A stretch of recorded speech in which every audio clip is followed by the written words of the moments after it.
Alors bonjour tout le monde, je vais faire une suite à la vidéo qui vous donnait la distinction, la différence entre les différents étages de compréhension du français. Donc je vais continuer ici en faisant la distinction entre deux groupes syntaxiques. Je vais vous parler du GN. Et là, je vais changer de craie de couleur. Je vais vérifier si ça fonctionne bien. J'ai pas fait de... Oui, ça devrait aller. Je ne sais pas si vous voyez la différence de couleur, j'espère. Donc, et je vais vous parler du groupe prépositionnel. Donc, je suis habituée d'utiliser l'abréviation, mais prépositionnel. Je vais l'écrire pour vous au complet, mais habituellement, j'utilise l'abréviation. Donc, le GN, si vous me suivez depuis un petit moment, vous savez que c'est le groupe nominal ou si vous préférez le groupe du nom. Dans le groupe du nom, j'aurai un mot qui sera, je vais l'appeler le patron, en québécois on dirait le boss. Donc, le patron ou le noyau, comme on voit dans vos livres, c'est le mot central qui va donner, qui va exiger que les mots qui l'accompagnent s'accordent avec lui. Donc, je vais prendre un exemple. Je vais écrire, par exemple, le mot... je vais mettre rivière. Est-ce que vous voyez mon crayon bleu? Oui, c'est pas super. Rivière. Et je vais l'écrire au pluriel. Donc, si je dois mettre un déterminant et un adjectif qui va accompagner le mot, parce que ça, c'est un mot, c'est pas un GN, le mot rivière, mais ici, rivière est féminin et je l'ai indiqué au pluriel. Donc, si je mets un déterminant, mon déterminant devra être féminin pluriel et si j'ajoute un adjectif, devra également être féminin pluriel puisque c'est mon nom ou si vous préférez le noyau qui commande. C'est lui le patron. Donc, je pourrais écrire par exemple les belles rivières. Alors, je suis accordé féminin. Ici, au pluriel, on sait que féminin ou masculin, on n'a pas de distinction. Donc, j'ai les. Mon adjectif accordé, féminin pluriel, parce que le nom exige l'accord. Donc, c'est ce qu'on appellera faire l'accord dans le GN ou dans le groupe nominal. Et très souvent, dans vos textes, mes élèves, je leur demande souvent de mettre les GN entre crochets. Ça nous permet de mieux les voir quand on doit faire des corrections. Donc, évidemment, cette explication-là est directement en lien avec vos corrections dans vos textes et parfois soumis à quelques questions d'examen parce qu'on va vous demander, par exemple, dans ce GN, faites l'accord ou on pourrait vous demander trouver un GN dans la phrase. Donc, pour trouver un GN, il faut d'abord trouver le noyau qui est le nom. Et ensuite, trouver les mots qui accompagnent ce nom-là. Et dans ce cas-ci, on a un déterminant. On a choisi de mettre un adjectif. L'adjectif, on n'oublie pas. Hein? Je vais le mettre j'ai pas de craie jaune. J'aurais bien aimé avoir du jaune. Bon, j'ai une craie plus ou moins jaune. Habituellement, l'adjectif, je le mets dans des pointillés parce que l'adjectif est un mot bien spécial en français. Il n'est pas obligatoire. On en ajoute pour faire joli. C'est pas compliqué, ça enrichit nos phrases. Donc, les belles rivières. Donc, ça, c'est pour le GN. Maintenant, je vais vous montrer quelle est la différence entre le GN que l'on voit ici et un groupe prépositionnel. C'est quoi la différence entre les deux?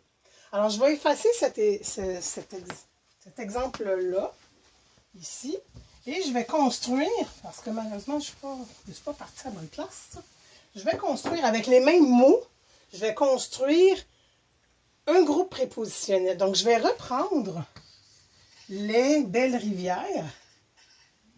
Belles. Et je vais remettre rivière ici. Okay, les belles rivières. Et pour faire un groupe prépositionnel, j'ai besoin d'une préposition. OK?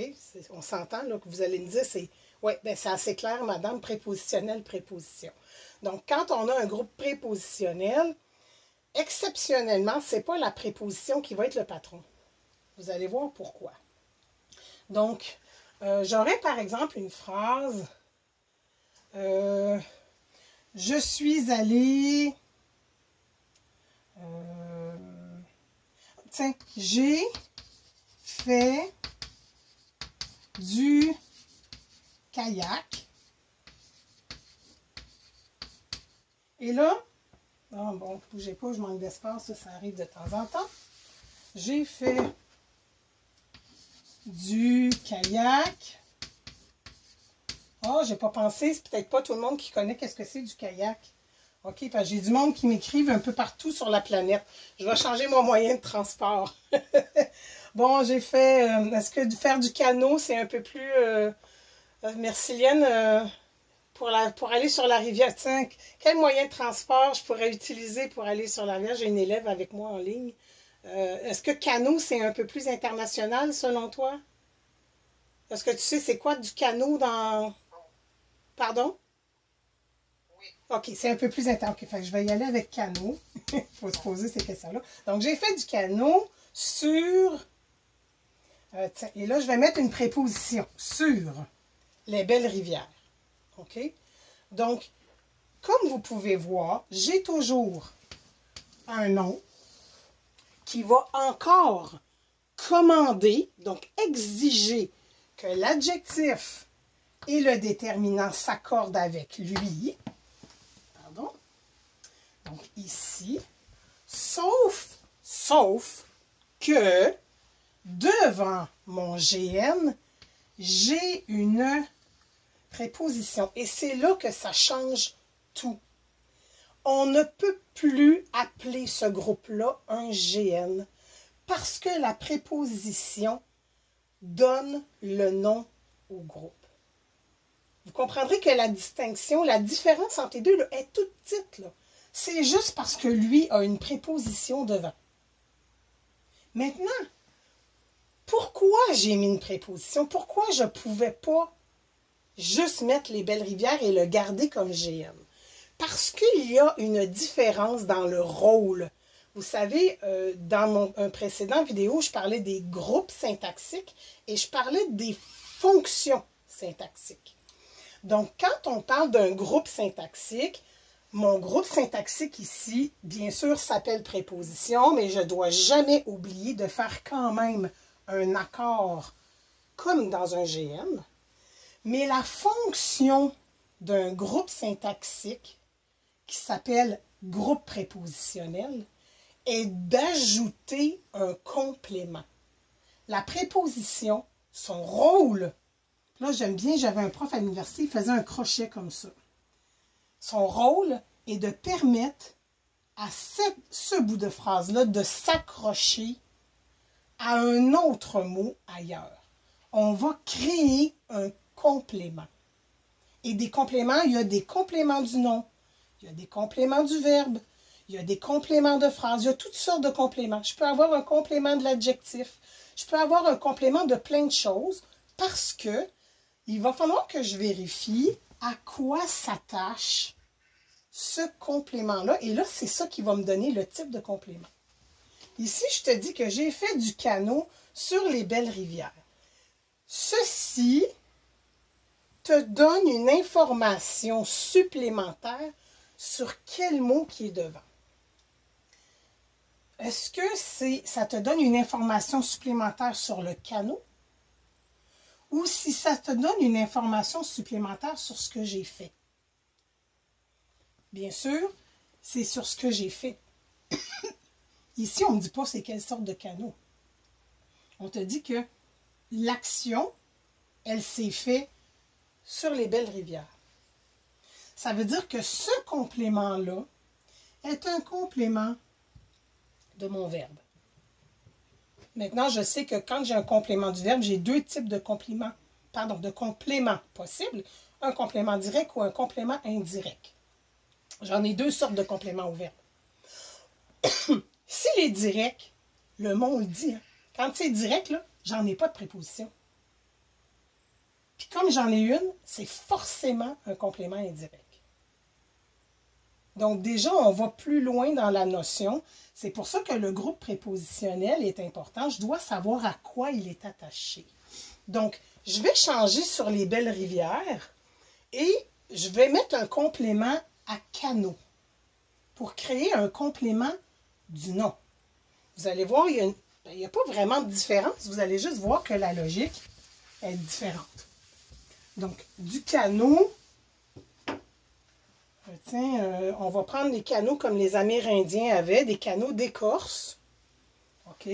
Donc, j'ai fait du canot d'écorce. L'écorce, c'est l'écorce des arbres que les Amérindiens, il faut que je vous l'explique parce que peut-être que si vous êtes en dehors du Québec, vous ne comprendrez pas. On fabriquait des canots avec l'écorce des arbres. Donc, on prenait un arbre, on le creusait, on gardait que l'écorce, puis après ça, on pouvait partir sur l'eau. Donc, du canot d'écorce. OK? Écorce, c'est un nom. Comme dans un géant. Ça, un D apostrophe, on n'oublie jamais qu'un apostrophe, c'est un équivalent d'un E. Donc, de. Un de, c'est une préposition. Donc, ici, j'ai une préposition qui attache. Ah, je ne l'ai pas écrit en bleu ici, hein, pour rester logique dans mes choses. Je vais mettre un bleu. Donc, écorce. Écorce, c'est un nom. Donc, j'ai mon GN, mais lui, il n'y a pas de déterminant, puis il n'y a pas d'adjectif. Puis c'est correct. On sait qu'un GN, ça peut être juste un nom tout seul. Il n'y a pas besoin d'avoir systématiquement un déterminant puis un adjectif. Donc, ici, j'ai mon nom, écorce. Ben, il s'accorde avec lui-même, hein, avec la logique. Est-ce que j'ai beaucoup d'écorce? Est-ce que j'en ai juste une? C'est juste une dans ce cas-ci. Donc, j'ai ma préposition qui va s'attacher avec mon GN. Donc, ceci ne s'appellera plus un GN, c'est un G-prep. Et est-ce que ceci me donne une information supplémentaire sur le type de canot? Absolument. Donc, le canot est fait comment? En écorce. Parfait. Donc, ceci est un complément du nom parce qu'il me donne une information supplémentaire sur le nom. Alors, ce n'est pas une notion qui est compliquée à comprendre, mais on a habitude de voir les GN, les GN, les GN sans jamais penser que, attends une minute, là, devant mon GN, est-ce que j'ai une préposition? Parce que si ma réponse c'est oui, je ne peux plus l'appeler GN. Je dois l'appeler groupe prépositionnel. Ça va? Et vous comprendrez que du canot d'écorce, bien là, ici, j'ai un GN. Oups, en bleu, Isabelle. J'ai un GN avec ce qui vient s'attacher avec. Alors, mon GN, c'est plus seulement ça. Il s'en va jusqu'au bout de ses compléments. Donc, ceci est un GN. Ne bougez pas, je vais faire ça plus gros pour que ça soit conséquent. Alors, du canot d'écorce, tout ça est un GN. GN principal avec ses compléments. Donc, ça vous va? Donc, c'est ce qui permet de faire quand même une distinction entre qu'est-ce qu'un GN? Bien, c'est la partie que je ne dois pas oublier d'accorder parce qu'on vous en parle souvent. Chaque fois qu'il y a un nom commun, j'ai des accords à vérifier. Chaque fois. Maintenant, un GN, je peux avoir, j'ai fait du canot, je ne suis pas obligée d'écrire ça. Donc, je peux avoir un GN simple avec seulement un nom dedans ou je peux avoir un nom avec ses compléments. Ça va? Alors, j'arrête là-dessus. Si vous avez des questions, n'hésitez pas à me les poser. Comme j'ai beaucoup de temps, je me permets quand même d'aller lire les commentaires que vous m'écrivez et j'essaie dans la mesure du possible d'y répondre dans un temps logique. Merci!